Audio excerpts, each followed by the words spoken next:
2025 সাল তো দেখতে দেখতে চলে গেল।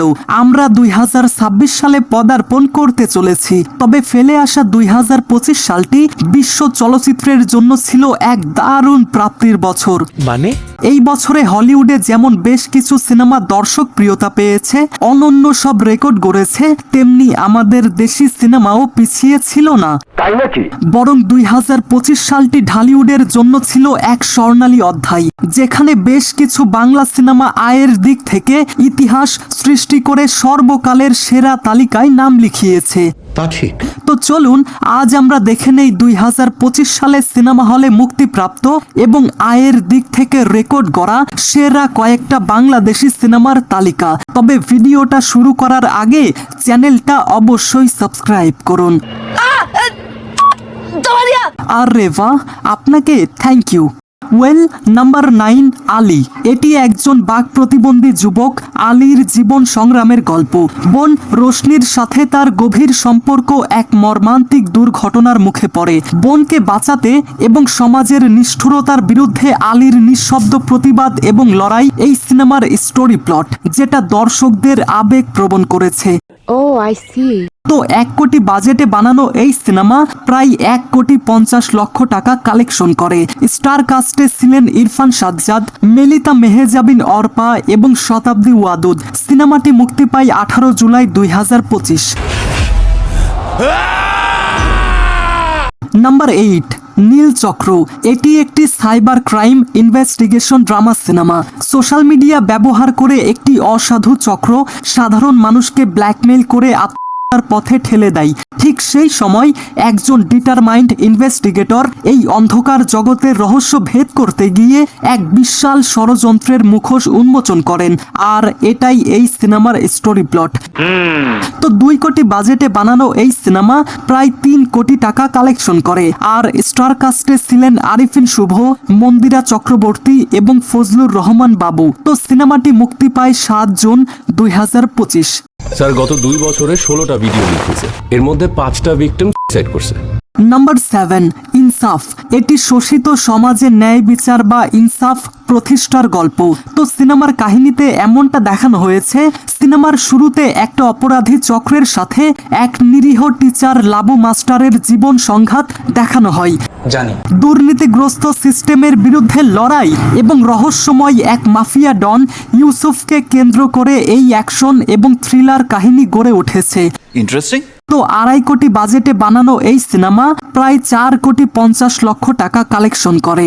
স্টার কাস্টে ছিলেন শরীফুল ইসলাম রাজ, তাসনিয়া ফারিন এবং মোশাররফ করিম। আর এই সিনেমাটি মুক্তি পায় 7 জুন 2025।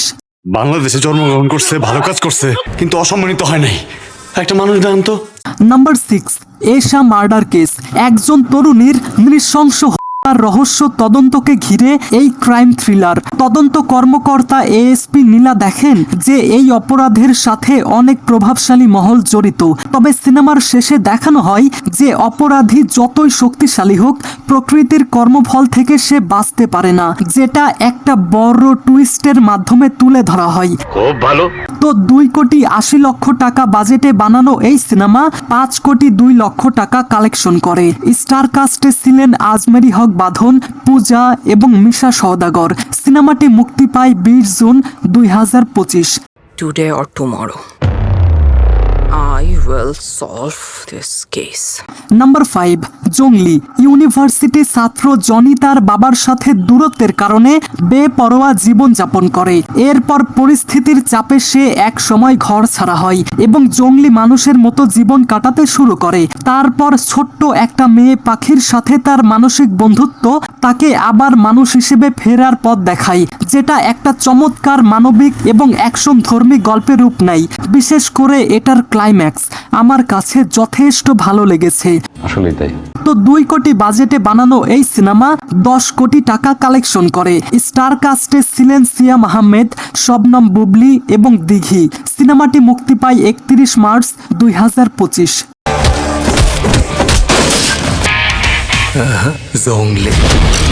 নাম্বার 4 উৎসব। এটি চার্লস ডিকেন্সের এ ক্রিসমাস ক্যারল থেকে অনুপ্রাণিত একটি ফ্যান্টাসি ড্রামা। তো এই সিনেমার স্টোরিতে দেখানো হয় স্বার্থপর জাহাঙ্গীর সাহেবকে এক ঈদের রাতে তিনটি আত্মা তার অতীত, বর্তমান এবং ভবিষ্যৎ দেখিয়ে দেয় এবং পরবর্তীতে সে তার ভুল বুঝতে পারে এবং একজন ভালো মানুষে রূপান্তরিত হয়, যেটা পারিবারিক দর্শকদের মাঝে ব্যাপক সাড়া ফেলে। তো 3 থেকে 4 কোটি বাজেটে বানানো এই সিনেমা 13 কোটি টাকা কালেকশন করে। টাকাগুলোকে ডলার বানাতে হবে। স্টার কাস্টে ছিলেন জাহিদ হাসান, চঞ্চল চৌধুরী এবং জয়া আন্টি, জয়া আহসান। তো এই সিনেমাটি মুক্তি পায় 7 জুন 2025। এতক্ষণ তো ট্রেলার দেখছিলে, এখন সিনেমা শুরু। নাম্বার 3 দাগি। 15 বছর জেল খেটে বের হওয়ার পর নিশান এক নতুন পৃথিবীর মুখোমুখি হয়। সে বুঝতে পারে জেলের বাইরেও সমাজ তাকে এক অদৃশ্য শিকলে আটকে রেখেছে। নিজের অতীত আর অপরাধের গ্লানি মুছে সমাজে মাথা উঁচু করে দাঁড়ানোর এবং সত্য উদ্ঘাটনের এক লড়াই দর্শকদের মুগ্ধ করেছে। একদম তাই। তো প্রায় 3 কোটি 50 লক্ষ টাকা বাজেটে বানানো এই সিনেমা 16 কোটি টাকা কালেকশন করে। স্টার কাস্টে ছিলেন আফরান নিশো, তমা মির্জা এবং সুনেরা বিনতে কামাল। তো এই সিনেমাটি মুক্তি পায় 31 মার্চ 2025। আব্বা আমাকে সবসময় বলতো, নিশান, জীবনের একটা লক্ষ্য খুঁজে বের কর। নাম্বার 2 তাণ্ডব। একটি টিভি চ্যানেলকে জিম্মি করার রুদ্ধশ্বাস ঘটনা নিয়ে এই পলিটিক্যাল থ্রিলার সিনেমা, যেখানে দেখানো হয় স্বাধীন নামের এক যুবক এবং তার দলবল বড় বড় মন্ত্রী এবং সাংবাদিককে আটকে রেখে তাদের অপরাধ লাইভ ব্রডকাস্টের মাধ্যমে সবার সামনে ফাঁস করে দেয়। তো সিনেমার শেষের দিকে স্বাধীনের আসল পরিচয় নিয়ে আসা একটা বিরাট টুইস্ট সবাইকে অবাক করে দেয়। তো 14 কোটি বাজেটে বানানো এই সিনেমা 30 কোটি টাকা কালেকশন করে। স্টার কাস্টে ছিলেন মেগা স্টার শাকিব খান, জয়া আহসান এবং সাবিলা নূর। সিনেমাটি মুক্তি পায় 7 জুন 2025। এটা একটা স্বাধীন দেশ, আমরা সবাই স্বাধীন। ফাইনালি নাম্বার 1-এ রয়েছে বরবাদ। এইটা আমরা জানতাম। তো স্টোরি প্লট এমন, আরিয়ান মির্জা, যিনি বড় লোকের একজন বিগড়ে যাওয়া ছেলে, ভালোবাসার মানুষ নিতুকে হারিয়ে সে এক প্রতিশোধ পরায়ণ এবং ধ্বংসাত্মক চরিত্রে পরিণত হয়। সিনেমার শেষে নিতুর মৃত্যুর পর অনুশোচনায় আরিয়ানের আত্মসমর্পণ এবং ফাঁসির রায় মেনে নেওয়ার এই ট্র্যাজিক স্টোরি ঢালিউডের ইতিহাসে এক নতুন রেকর্ড গড়েছে। আর হ্যাঁ, এটাই ছিল বাংলা সিনেমা ইতিহাসের প্রথম ব্রুটাল অ্যাকশন এবং ভায়োলেন্সে ভরপুর সিনেমা। তো 15 থেকে 18 কোটি বাজেটে বানানো এই সিনেমা বিশ্বব্যাপী 75 কোটি টাকা কালেকশন করে, যেটা বাংলা সিনেমার সর্বোচ্চ আয়কারী সিনেমা। স্টার কাস্টে ছিলেন মেগা স্টার শাকিব খান, ইধিকা পল এবং যিশু সেনগুপ্ত। আর এই সিনেমাটি মুক্তি পায় 31 মার্চ 2025-এ। তো গাইস, এই সমস্ত কিছু জানার পর এই তালিকার মধ্যে কোন সিনেমা আপনার সব থেকে পছন্দের, আপনাদের মতামত কমেন্টে জানাতে পারেন। আর হ্যাঁ, নতুন বছরের অ্যাডভান্স শুভেচ্ছা। অবশ্যই। তাইলে আন্টি, আজকের মতো আমি যাই। হ্যাঁ, ঠিক আছে, তুমি যাও। Thanks for watching guys.